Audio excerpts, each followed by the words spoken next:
I believe there's an old adage that you can have a drink any time of the day, or so to speak. I don't know. Maybe that's not an adage, but it's something that you can have, whether that's a stiff one or something a little lighter. And we're going to test that theory out here on Bar Conversations as we welcome in our next guest. He's got a lot going on. He's a country artist and now a proud papa. His latest album, Into the Neon Unplugged, is out now. Let's welcome in Randall King. What's up, my man? It's good to be here. Good to be here. I appreciate that. Like I said, I know when we're talking, it's a little early in the day where you're at, so I don't assume you're having anything too hard to drink at the moment. Nah, man. I mean, it's noon. It's noon here, but no, definitely not with the one. It's not my forte to drink that early anyway. But especially with the kiddo, man, that'd be you're just asking for danger right there. I was gonna say they bring all sorts of fun to life. So, but this is Bar Conversations, and like I said, I know you're behaving yourself as we talk. But what's your go-to to drink these days? What do you enjoy when you get the chance to have a little fun? Man, I'm a tequila guy. Uh, I'm big on Casamigos right now. It's on our rider, so uh, I'm a fan of just pouring one, sipping one, and not I don't get crazy anymore, man. Maybe once in a blue moon we tie one on, but for the most part, nah, I barely drink these days. Just kind of growing up, having a kid, a life moving forward. But yeah, Casamigos is my preference, man. I love the flavor. Any tequila in general, because I don't drink whiskey anymore. Me and whiskey don't get along. They just don't. It don't suit my personality per se. So I don't do whiskey, Well, hey, but tequila for sure, man. Good draft beer. now when you say tequila, are you a blanco guy, reposado, añejo, or just keep it simple? If I'm gonna sit and sip on one, anejo is my preference. But typically I run either reposado or blanco. I don't know if you can hear my kiddo crying back there. See back there. No, Daddy doesn't drink.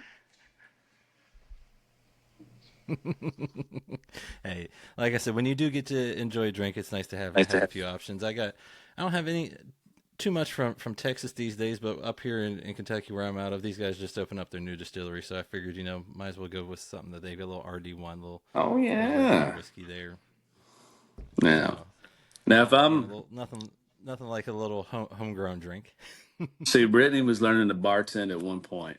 She wanted to go kind of do that on the side and make a little money, which now is completely impossible. So, uh, she was practicing doing old fashions, and I love old fashions. That's about the only kind of time I can do whiskey.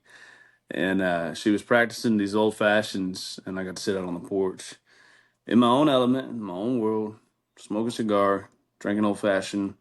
Had two of them, and that was a good night. But if we're like out and about, I was gonna say that. I just can't. I can't do it, man. I get too Hey, wild. there's nothing wrong with that.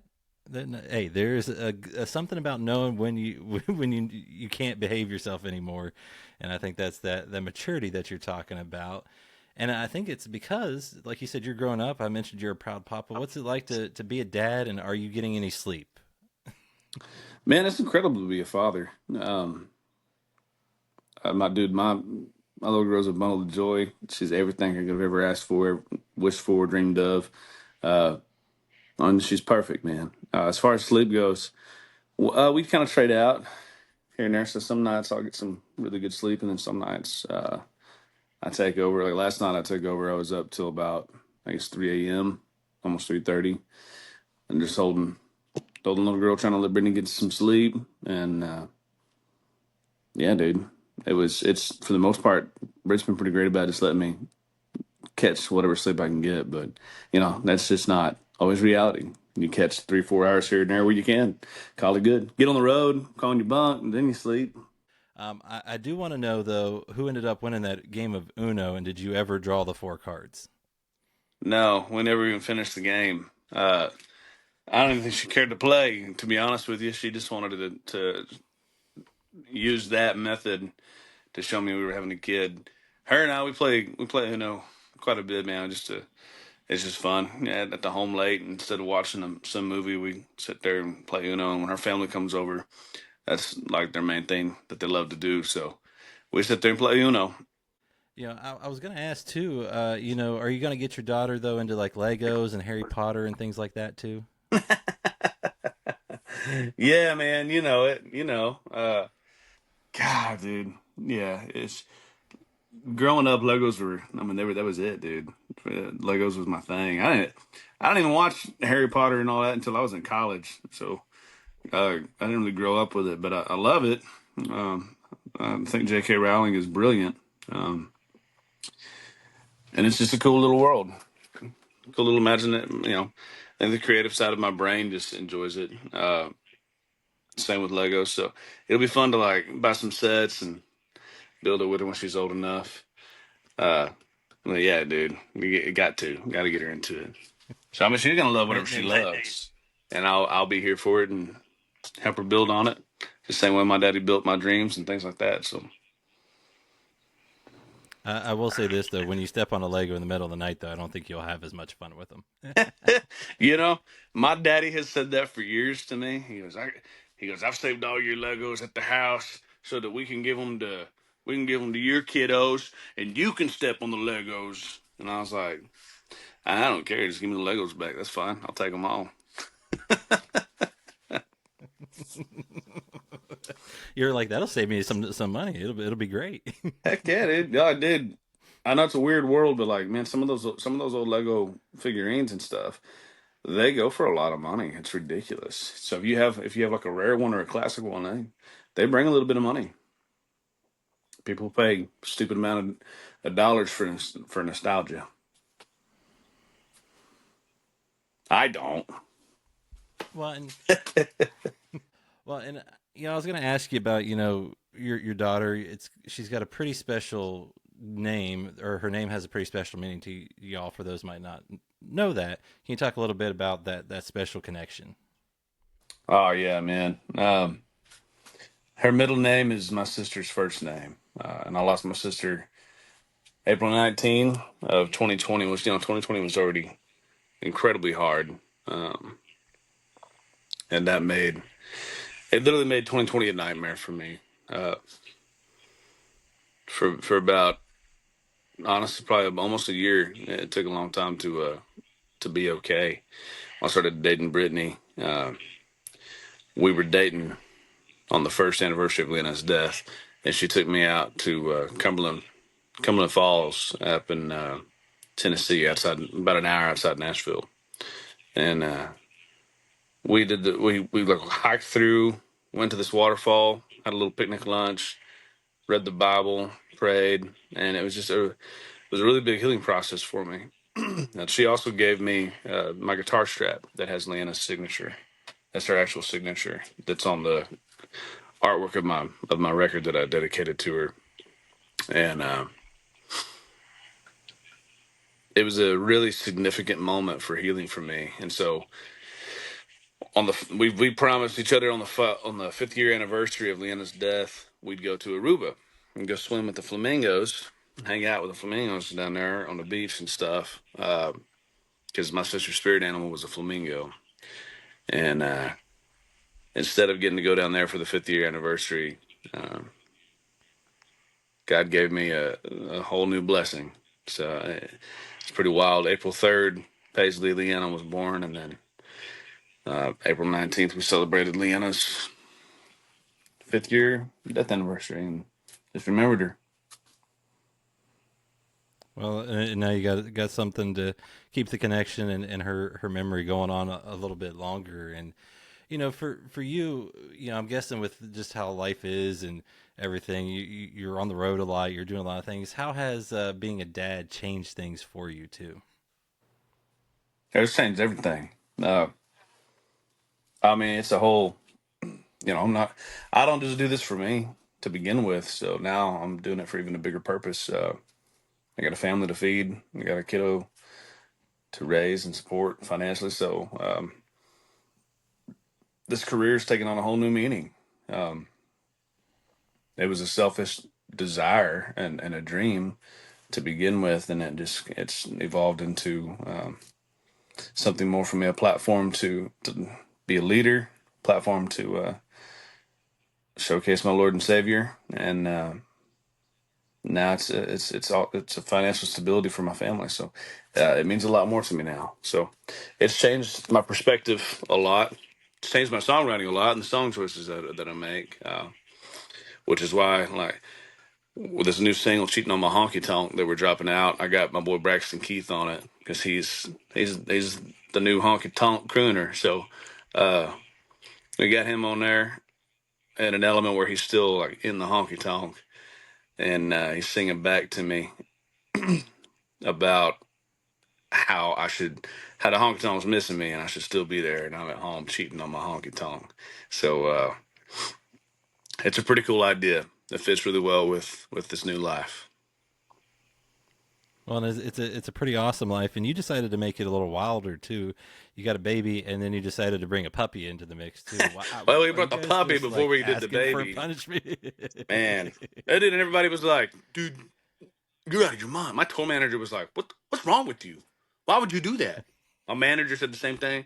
I'm like, I'm not worried about it. Like, if anything, it's just gonna put us on no sleep, and we'll just be prepared already for when the baby comes. You know, we'll already be in a rhythm and a groove, which kind of was the case. Honestly,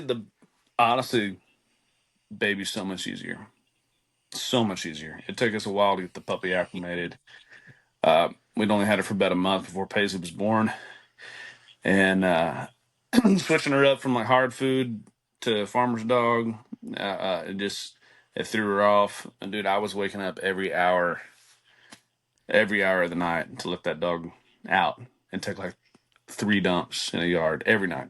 And I was like, I got to figure something else out. So we gave her chicken and rice, got her all stable, and then it was a whole different dog, whole different element. So now it's no big deal. But that first month was, I think, like week 3 when all the family had left, and it was just me holding down the fort. You know, because Brittany wasn't able to do a whole lot to get out of bed with that C-section. So when I was taking on everything. But out of all that, I had one mental breakdown, so I feel pretty good about that. You know? I like it. I like it. See, you're learning. You're getting through it all, and now you do have to ask. You talked about how your songs have kind of changed, or at least your thought process there. You're a guy that likes to be out on the road. You play what 150 shows or more a year. Is that still going to happen, or are you going to take a little step No, back? How, no. This year definitely changed that. We've been doing about, I think, an average 135 shows a year is what our average was. Uh, and I'm going to take almost a whole month of April off.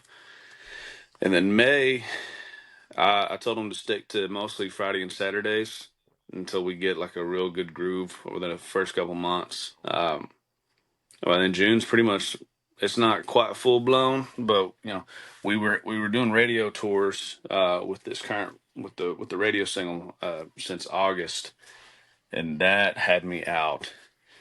Not just on the weekends, I was out Monday, Tuesday, Wednesday. On top of that, there were times I was gone for about 2 week stretch with only like maybe one day home.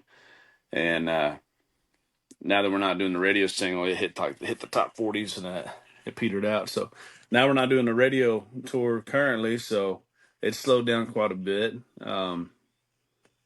So until we go back to radio, it's mostly just going to be touring maybe every couple Thursdays, and mostly just Friday, Saturday. So see, things do change. It's amazing how much life can change with one thing added to oh it. yeah. And obviously, at the end of the day, you're a musician. You're a proud papa too. I got to ask, were you always into music, or did that come later in life? Like when did music kind of become a thing for you? Music's always been a thing for me. I've never done anything different. Never wanted to do anything different. I was I grew up in West Texas, and I was always singing since I could talk. My daddy bought me a guitar when I was 7, put me in lessons, and dude, I've been playing since I was 7. So this is all I ever wanted to do. I was out doing uh, talent competitions when I was a kid through the schools and the church and stuff, and played in church bands. And then when I graduated high school, I went to Tech, followed my high school sweetheart down there. kind of just screwed around for about a year and a half. Didn't know what I was doing. Um, failed out of tech, and then went over to South Plains College and got a sound tech degree, so I could learn how to produce my own records and work in the studio and educate myself, so I didn't sound like a dumbass going in the studio. You know what I mean? So this is it. My whole life, this is all I've ever done. And I'll put everything I am, everything I ever wanted to do, I put it into this. There's been a lot of sacrifice that not only I've made, but my family's made as well. So this is it for me. Well, I was gonna say, I mean, you talk about kind of always loving music, being around music. What music did you grow up on that had a big impact on you? Man, I grew up on Whitley, Straight, Alan Jackson.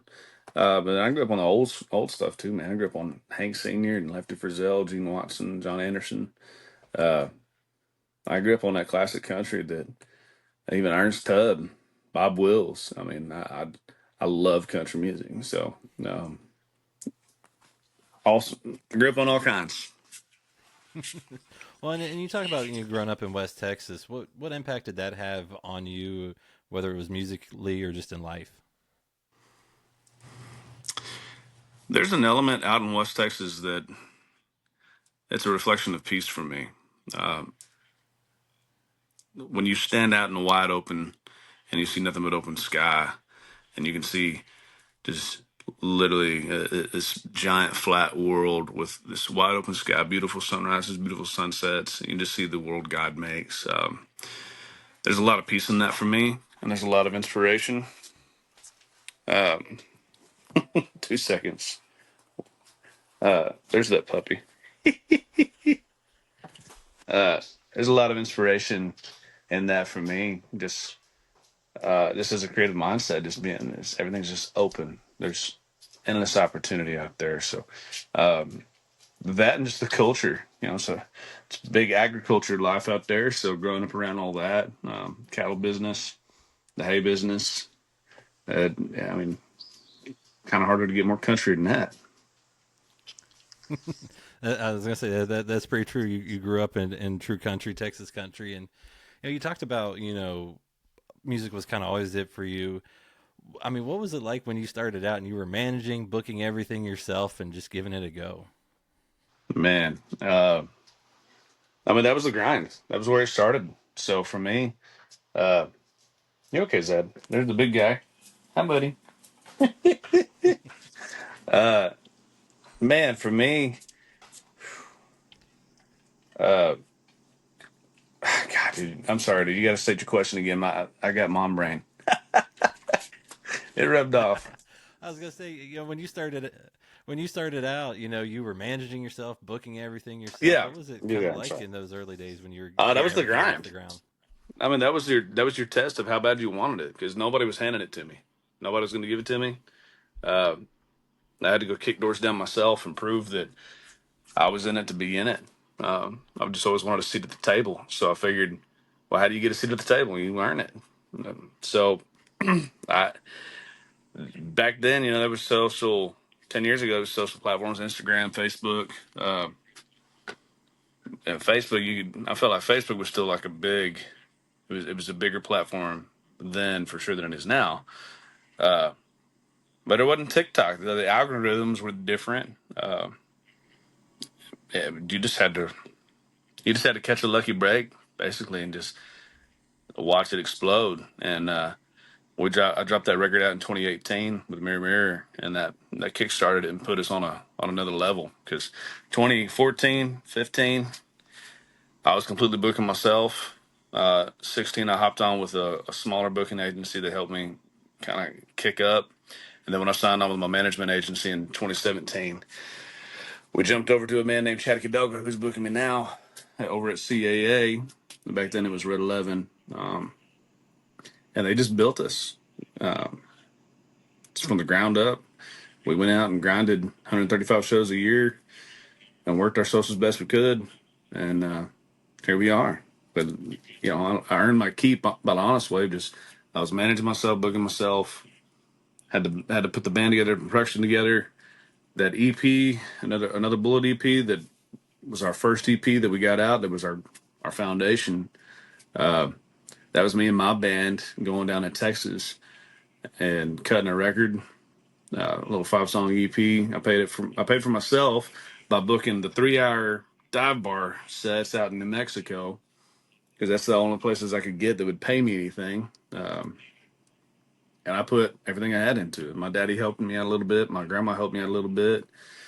You know, a couple $1,000s here and there to finish it up, just to get it out so we could hit the highways and tour. And 'cause I don't care what you say, you can't tour without any kind of music. So it is it was a lot, but it got us where we are. And honestly I hold pride in that because it wasn't handed to me. I was gonna say you put in a lot of miles, a lot of hard work, and now you're 10 plus years into all this fun. And do you ever get a chance to kind of look at how far you've come and what that journey's been like? Yeah, man. Oh, there's a lot of times, especially with that month off with Paisley. You get some time to sit and reflect. You're not always just sitting there hustling and then constantly moving. Like I put my phone down. Like we didn't touch social media for almost a month. I played 2 shows in April, and honestly, it was really detoxing. One is social media. I think it's terrible for the human brain, the human spirit. It's great to be connected with people, but man, that's it's a good thing to detox from your phone. So I got a lot of time to sit back and hold my baby and reflect on where I've been, how I got here, where I want to be in the future, what dreams I got left to build, and what goals I still got. So I mean, it was good to sit back and just get a new perspective on everything because I was running myself into the ground. I can tell you. Well, and you talk about that break because if I'm not mistaken, that was like your longest break since like 2014. Like, were you Yeah, ever getting an itch to like be like, I can't sit still this long? there was a few times where I was like, all right, dude, I'm ready to hit the road. But for the most part, no, dude. It was so great to have some time off. I've been itching for it, dude. I've been literally trying to figure out ways to have that. There's a lot of artists that don't. I mean, they tour March through October, so uh, it's just a matter of getting there, building it, and taking a little time off. But we still got some work to do. So, uh, like I said, we're not really playing a whole lot of Thursdays anymore. It's just gonna be Friday, Saturday. You might catch us on a Thursday. You might catch us on a Sunday here and there, but for the most part. Uh, I'm trying to have some family time, have some home life, have some stability, have some time off where I don't feel like my career consumes me. I was gonna say you got a balance now. You've got family first, and then music, kind of being a whole part of it. And for you and doing all this, like you know, I, I don't know, well, see you have mom dad brain, and now I've just completely lost where I was headed with that. But That's all right. uh, I understand. with you know, earlier this year you did put out, like I said, you re-released Into the Neon with Unplugged. Why did you want to go put that one back out and kind of do the acoustic version, the unplugged version on that album? Well, I like doing alternate tracks. For one, I like putting out music and I like doing things that are different. Into the Neon was that whole record was really different from me. It pushed me to an edge, right on the edge, about as far as I want to go. Burns Like Hers, probably the edgiest song I put out of it. It's a little more rocking tune, and the sonics of it is about as far as I want to stretch. But I wanted to stretch. I wanted to test my limits, and I wanted to expand. So I wouldn't. I'm not just one thing as far as my music goes. I've always been a little bit wider. There's a EP called Honky Tonk Bullshit that we put out that to me proved that on top of this record. And I wanted to take and strip down this record from a lot of the heavy sonics that was on it and really just showcase the songs, showcase my talent, showcase that it's just flat out country music. So I just went in the studio, my guitar, and a dobro player up in Nashville, and we just shredded it, man. And it was a blast. We did all 18 songs. Did it live right there on the spot, and I was like, man, I've always said if you can't just pick up the song and play it, like, what kind of artist are you? You know what I mean? So just that I want to make sure I'm that kind of artist, and that talent's exposed to the world. So that's why we did the record. I want to do something different. Hey, there's nothing wrong with that, and you've had the some deeply personal EPs you put out. You've had a couple albums, the independent album, couple major label albums. What's it been like to kind of do those different things, and whether it's something super personal or like on this last one, kind of pushing the sound a little bit. Well, I think the beauty of artistry is it comes from your soul. I'm not a copy and paste, plug a song and put it out. So I mean, I gotta feel it, I gotta believe it, I gotta live it, and it's got to be here. It's got to be here in your soul. So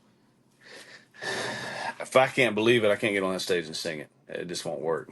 I did that early in my career, under a whole different kind of band name, and it fell flat. It wasn't me. I was like, I'll never do this again. Whatever I do is going to be genuine. I'm going to put it out. It's going to be honest. So getting to put out music that showcases who I am, where I come from, my roots, my soul, my spirit. I mean, that was for sure every bit of my self-titled record, the Shot Glass record, for sure the Leanna EP. The Leanna EP was a whole healing process, and it really opened a window for the world to see into my personal life and who I am. And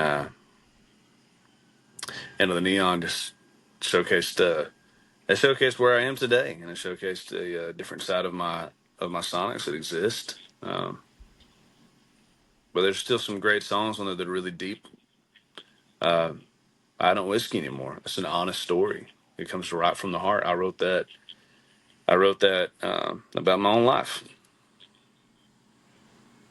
Well, and on Into the Neon, you had a mix of songs you co-wrote or outside cuts. How does it work? Like you said, I'm guessing it's if it speaks to you and it feels like you, that's when you cut it. If it's not something you co-wrote, so how does that kind of work for you as far as getting into the studio and things like that? What they do, there's a lot of great songwriters in Nashville, and most most people have lived and experienced life, the same kind of life that I have,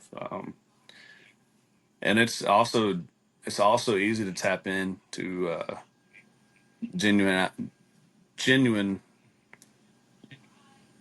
It's also what I'm looking for. It's also easy to tap into someone else's spirit genuinely through their songs as well, because I can relate to it, and if I can relate to it, a lot of other people can relate to it. So choosing outside songs that are so deep that I may not have lived, but I can tap into and relate to. I think that's also important. But I mean, a song should tell a story. A song should have a reason for existing other than just, hey, this one sounds cool. So I was gonna say the stories are what people find themselves in, and then when you get to share those songs, whether it's on an album or on stage, what's it like? What's the best part of being on stage for you these days? I've just seen the growth, man. Um, there's markets that just completely surprise us and blow us away that I we would have never thought would have been a big market for us. And it's cool to walk out there and watch people sing your songs, watch people two step, watch people go crazy as soon as you hit certain notes. It's like for us right now, there's a line that as soon as you sing it, they just take over for you. And as One Night Dance was a song that I wrote, which was which I had to fight for the record. But I fought for it, got it on there, and I'm glad I did because it's one of our bigger songs off that record. But as soon as you sing the line, Mama always said you can't find love in a bar. I mean, they just take over on that song. All you gotta do is, Mama always said, and then just they just take over. And it's awesome, and I love that. And I just love seeing. I love seeing at the shows different people in different walks of life. Man, you got older people out there, older couples out there two stepping, enjoying it, uh, and then you got the young kids that are out there sitting on shoulders, singing every word. It's just cool. It's an amazing experience still for me, and it's always growing, always changing, and it's cool to witness. Well, and because of it, you've gotten to travel to some cool places, perform across the world. Is there a favorite place you've gotten to go and perform? God, dude, there's been some incredible spots. Did we get to do a lot of the Nordic countries this past year? We did Amsterdam, the Netherlands, Copenhagen, Denmark, all that up there. It's beautiful. Sweden. Oh, we got to see some really cool countries on this last tour that we went on, and the tour before that was just as amazing. So I mean, it's we got to see Switzerland. Switzerland was beautiful. I don't think I've ever seen a country like Switzerland. Switzerland is gorgeous.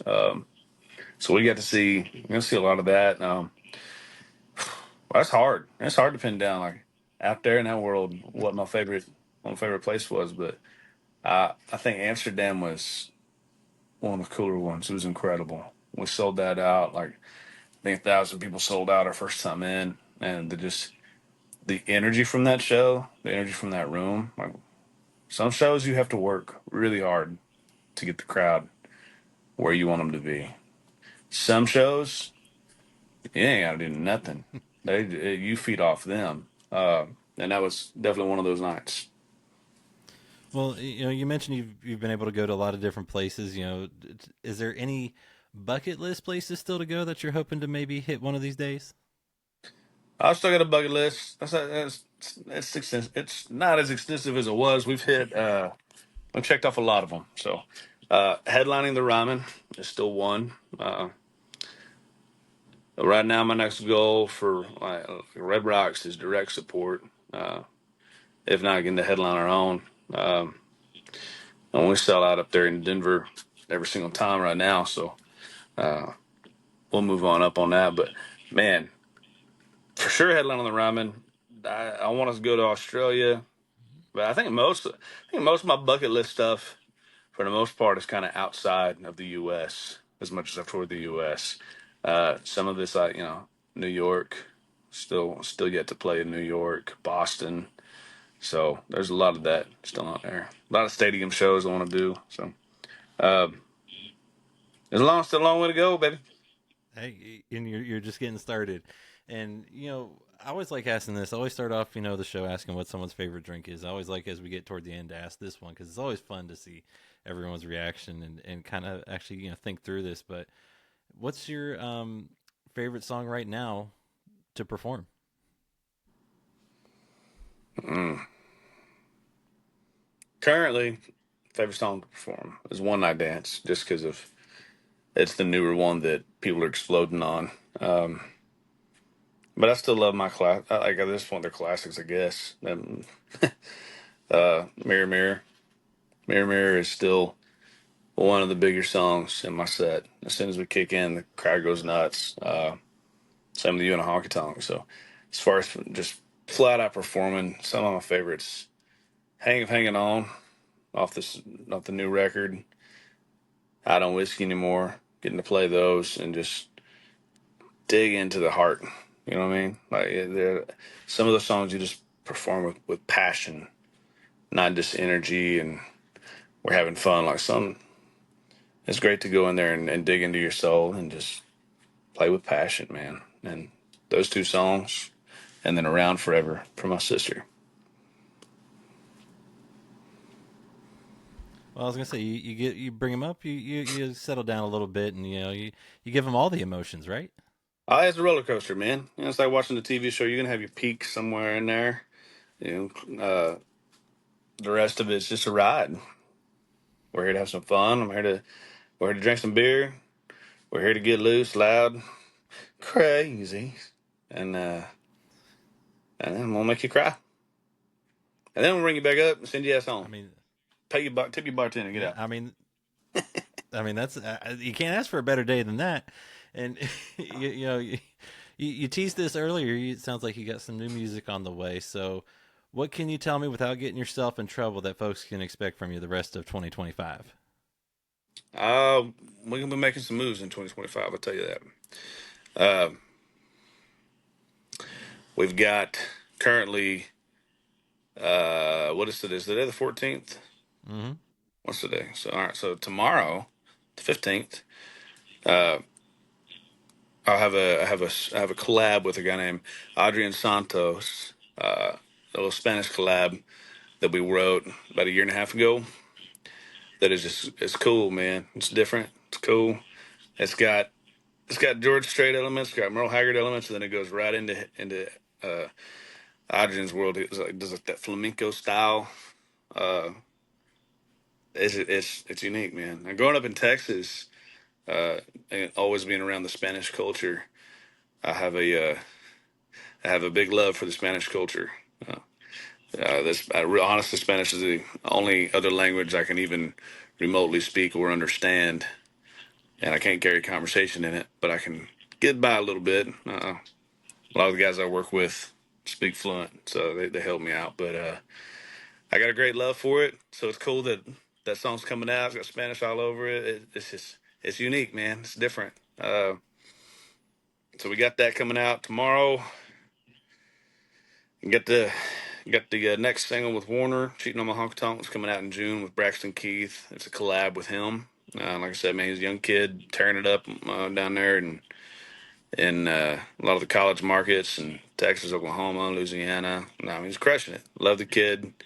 I've had him on the road for years with me and watched him grow, watched him become a man, and I'm super proud of him. He's worked his ass off and he's earned where he's at. So it's cool to it's cool to get to do a collab with your buddies. I don't get to do a whole lot of collabs, and uh, him being on Warner made it a lot easier. uh, it's gonna be a good one. And then we got one more single after that coming out, I think in July, and I believe we're working on a record in August. So got some good things coming. I was gonna say you're not slowing down. Do you? Like I said, I don't think you sleep. I Now, don't think you do. now, man, I don't think in this life you should ever slow down. It's pedal to the metal. Moment you sit back and just let it ride is a moment that you that's retirement. When you retire, you die. So, I'm not really interested in that. Kind of, I've always wanted to be like Haggard and go out on the road and tour till I'm in my 70s, 80s, and it's a passion of mine. So Will is the same lane. That's who I am. Hey, nothing wrong with that, and it's been working out for you pretty well. And Randall, man, thanks for sharing some life updates, some music updates, and I think folks got a lot to look forward from you this year, man. And cheers. Absolutely. Well, I appreciate it, man. I appreciate you taking your time to talk with me, man.